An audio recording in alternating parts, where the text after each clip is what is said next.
Hi everyone, welcome to our channel. నిన్న Yashmi big bomb వేసింది కదా, బిగ్ బాంబ్ నామినేషన్స్ వేసినప్పుడు సాధారణంగా ఇలా బిగ్ బాంబ్ అంటే ఏం చేస్తారు, డైరెక్ట్ నామినేషన్ అని చెప్తారు కదా. డైరెక్ట్ నామినేట్ అయ్యాడు గౌతమ్ అని చెప్పాలి, కానీ అలా చెప్పకుండా సింగిల్ ఓట్ కింద ఎందుకు కన్సిడర్ చేశారంటే, ఒకవేళ డైరెక్ట్ నామినేషన్స్ చేసేస్తే నామినేషన్స్ లో మసాలా ఎక్కడ దొరుకుతుంది, వీళ్ళందరూ కలిసి గౌతమ్ నామినేట్ చేయకపోతే నామినేషన్స్ లో ఫైర్ ఎక్కడ ఉంటది, నామినేషన్స్ రచ్చ ఎలాగవుతాయి. అందుకే సింగిల్ ఓట్ కింద కన్సిడర్ చేశారు. అదనమాట. గౌతమ్ ఈరోజు ఎలాగో ఖచ్చితంగా వీళ్ళందరూ కలిసి మొత్తం ఆల్మోస్ట్ సగం హౌస్ గౌతమ్ మీద పడుతుంది. సో నామినేషన్స్ లో ఫైర్ వస్తుంది. అలాంటిది ఇప్పుడు నేను డైరెక్ట్ నామినేషన్ అని చెప్పేసి వేసేస్తే ఏముంటది ఈరోజు చెప్పకుంటే నామినేషన్స్. అందుకే సింగిల్ ఓట్ కింద కన్సిడర్ చేశారు యష్మి ఓట్ ని. ఇది సంగతి. సో దీన్ని బట్టి నెక్స్ట్ నామినేషన్స్ వరుసగా పెద్దగా చెప్పాల్సింది కూడా లేదు. ఎవరెవరు నామినేట్ చేస్తారన్నది మనం ఈజీగా గెస్ చేసేయచ్చు. దాన్ని బట్టి వెళ్ళిపోదాం. సో తేజ క్లియర్, తను విష్ణుని అలాగే పృథ్వీని నామినేట్ చేస్తాడు.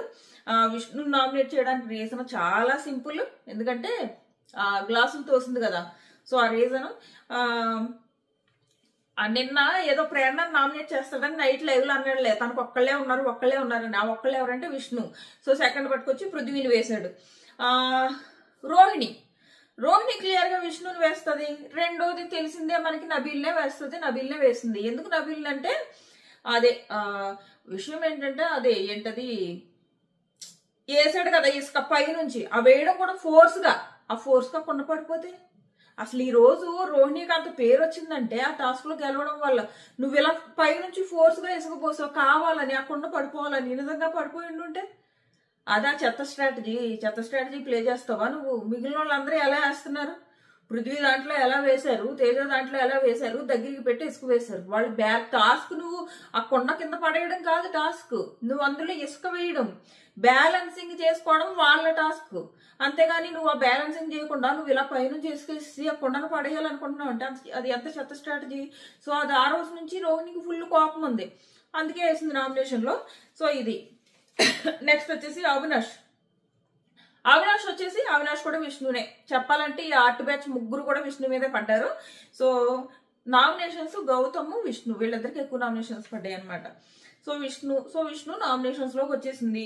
సో అలాగే అవినాష్ వచ్చేసి పృథ్వీని కూడా నామినేషన్స్ లో వేశాడు. మనం అది చూసాం, మనం ప్రోమోలో చూసాం. పృథ్వీ అవినాష్ ని వేశాడు కాబట్టి అవినాష్ పృథ్వీని వేసి ఉంటాడు.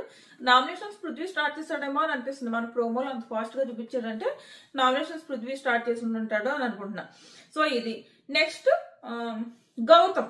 గౌతమ్ నిఖిల్ నామినేట్ చేశాడు, నిఖిల్ గౌతమ్ నామినేట్ చేశాడు. వీళ్ళిద్దరూ ఒకరినొకరు నామినేట్ చేసుకున్నారు. గౌతమ్ ఇంకొకరు వచ్చేసి ప్రేరణ నామినేట్ చేశాడు, నిఖిల్ కూడా ప్రేరణ నామినేట్ చేశాడు. సో ప్రేరణకి 2 ఓట్లు పడ్డాయి. సో ప్రేరణ కూడా నామినేషన్స్ లోకి వచ్చేసింది. 2 కాదు ఇంకా ఎక్కువ పడ్డాయి. విష్ణు కూడా నామినేషన్స్ వేసింది ప్రేరణని. విష్ణు వచ్చేసి తేజాని అలాగే ప్రేరణని వీళ్ళిద్దరిని నామినేషన్ లో వేసింది. ప్రేరణకి 3 ఓట్లు పడ్డాయి. సో ప్రేరణ నామినేషన్స్ లోకి వచ్చేసింది. అలాగే పృథ్వీకి 2 ఓట్లు పడ్డాయి. పృథ్వీ నామినేషన్స్ లోకి వచ్చేసాడు. నెక్స్ట్ వచ్చేసి నబీల్ నామినేషన్ మనం ప్రోమోలో చూసాము. ఒకళ్ళు విష్ణు, ఇంకొకళ్ళు గౌతమ్. సో గౌతమ్ కి చాలా ఓట్లు పడ్డాయి, చాలా. ఇప్పుడు వరుసగా చెప్పుకుంటూ వస్తా వాళ్ళందరూ గౌతమ్ కొట్టేశారు. నిన్న యష్మి ఓటుతో కలిపి ఒక 5 ఓట్లు పడ్డ వరకు గౌతమ్ పడ్డాయి. సో గౌతమ్ నామినేషన్ లోకి వచ్చేసాడు.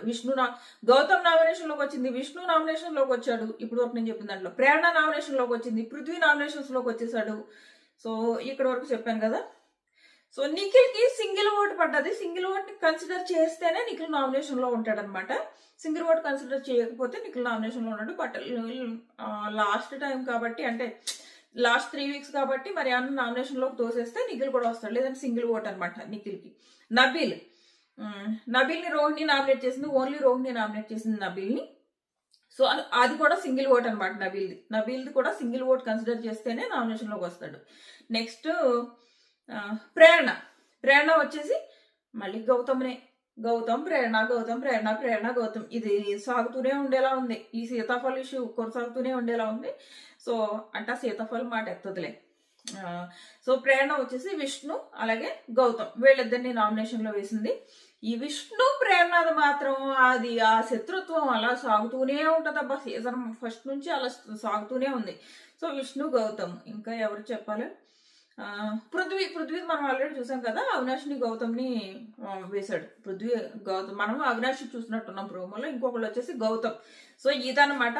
సో ఫైనల్ గా వచ్చేసి నామినేషన్ లోకి వచ్చింది. ఇంకొకసారి చెప్తా, ఎవరెవరి మధ్య ఫైట్లు ఎక్కువ అవుతాయంటే Nabeel versus Gautam, next Prithvi versus Avinash, Prerana versus Gautam, and Prerana versus Vishnu, and Nikhil versus ప్రేరణ,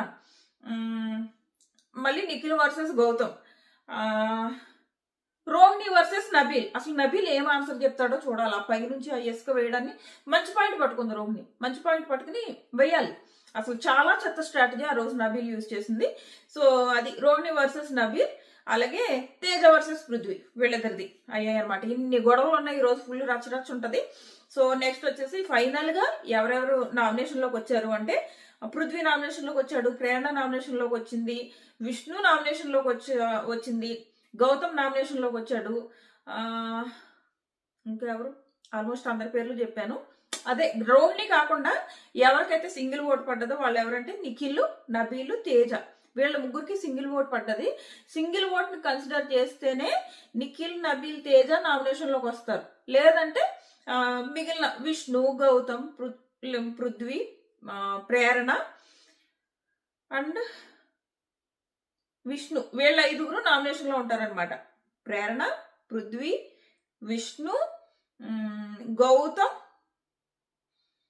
పృథ్వీ, వీళ్ళ 5గురు నామినేషన్ లో ఉంటారు.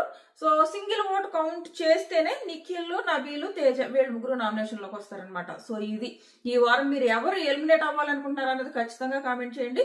సో మీ ఓట్ ఎవరికైనా కూడా కామెంట్ చేయండి. So tata bye by. అలాగే మన ఛానల్ సబ్స్క్రైబ్ చేసుకోకపోతే సబ్స్క్రైబ్ చేసుకోండి. అలాగే ఒక లైక్ చేయడం కూడా మర్చిపోకండి. నేను అసలు సబ్స్క్రైబ్ చేసుకోమని అడగడమే మర్చిపోతున్నా, వెళ్ళిపోతున్నా. సో సబ్స్క్రైబ్ చేసుకోవడం మర్చిపోకండి, లైక్ చేయడం కూడా